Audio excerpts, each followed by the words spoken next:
आज़ादी की जंग लड़ा। इमरान खान ने अपनी जान की परवाह की, अपनी जान को खतरे में डालकर 9 महीने आपके लिए कैद की है। इस दौरान इमरान खान के ऊपर कातिलाना हमला भी हुआ। इमरान खान के साथियों ने भी जुल्म सहा। अरशद शरीफ शहीद हो गए।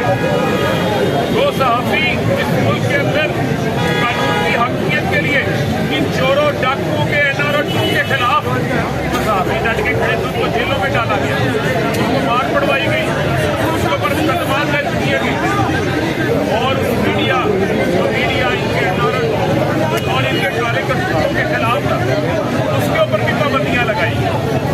लेकिन ये वक्त है कि इस जुल्म के खिलाफ, इस नाइंसाफी के खिलाफ पूरी कौम निकले, पूरी कौम अपनी आवाज बुलंद करे कि इस जुल्म ने अब मिटना है और इस जुल्म के निजाम के आगे हम डट के खड़े हैं।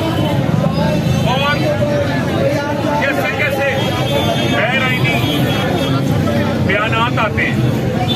गवर्नर खैबर पख्तूनख्वा जिनके अपने दस्तखतों पे खैबर पख्तूनख्वा असम्बली तहरीर वो बयान दे देते हैं कि इलेक्शन का फैसला एस्टेब्लिशमेंट और